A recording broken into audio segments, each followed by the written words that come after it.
MEG2 the trench जैसन सैथन की movie के ट्रेलर ने ही बवाल खड़ा कर दिया था। जिस तरह का ये ट्रेलर था तो मूवी मैंने देखी है, तो मैंने सोचा आपके साथ रिव्यू में इसका शेयर करता हूँ।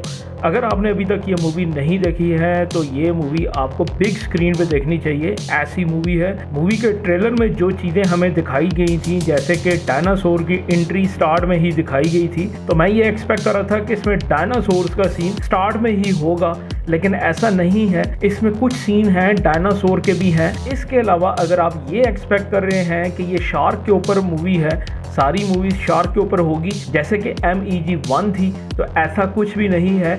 इस मूवी के अंदर दो हिस्से हैं। पहले हिस्से में आपको टेररिस्ट दिखाए जाते हैं जो कि 25,000 फुट नीचे जो है गहराई में अपने मिशन पे लगे होते हैं, और वू जिंग इस मूवी के अंदर एक साइंटिस्ट हैं जिन्होंने एक स्टेशन बनाया होता है सर्च के लिए, और वो अपने फादर के मिशन को आगे लेके चल रहे हैं और मशीनें बनाते हैं समुंदर की गहराई में जाके खोज करने की। तो जब वो इस खोज पे निकलते हैं फर्स्ट टाइम जैसन सैथन के साथ, 25,000 फुट नीचे उस जगह तक जाते हैं जहां पे आज तक कोई इंसान नहीं गया।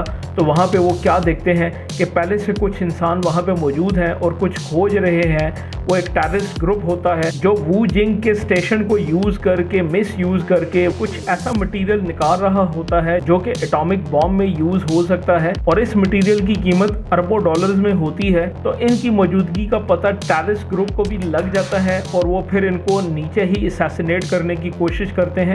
25,000 फुट नीचे वहाँ पे इनको किन हालात का सामना करना पड़ता है ये तो आपको मूवी देख के ही पता चलेगा और बहुत मज़ा आएगा। लेकिन अगर आपने ये मूवी बुरे रिजल्ट में देखी तो आपको बिल्कुल भी समझ नहीं आएगी, क्योंकि ये सीन समुंदर के बिल्कुल नीचे दिखाए गए हैं। तो इन सीन्स को डार्क रखा गया है, तो आपको कुछ समझ में नहीं आएगा और आप ठीक से एंजॉय नहीं कर पाएंगे। अगर ये आपकी कंट्री में, आपकी सिटी में किसी बिग स्क्रीन पे मूवी अवेलेबल है तो आपको वहां जाके देखना चाहिए, तभी आप इसको ठीक से एंजॉय कर सकेंगे। और इस मूवी का जो सेकंड फेज है वहां पे आपको शार्क दिखाई जाती है, मग दिखाई जाती है जो कि इंसान दोस्त बिल्कुल भी नहीं है। वू जिंग इसको इंसान दोस्त बनाने की कोशिश करते हैं, क्या वो कामयाब हो पाते हैं? नहीं हो पाते। ये मग कितनी तबाही मचाती है ये तो आपको मूवी देख के ही पता चलेगा।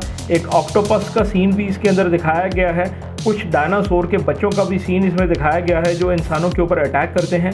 तो कुल मिला के मूवी बहुत एक्शन है, बड़ी अच्छी स्टोरी बनाई है, आप बहुत ज़्यादा एंजॉय करने वाले हैं। मैं रेकमेंड करूँगा ज़रूर जाके ये मूवी देखें, बिग स्क्रीन पे देखें, फुल HD रिजल्ट में देखें, तभी आपको मज़ा आएगा। जाते जाते चैनल को ज़रूर सब्सक्राइब करें, बेल आइकन के बटन को दबाएं ताकि इस तरह की वीडियोज़ का नोटिफिकेशन आपको मिल सके।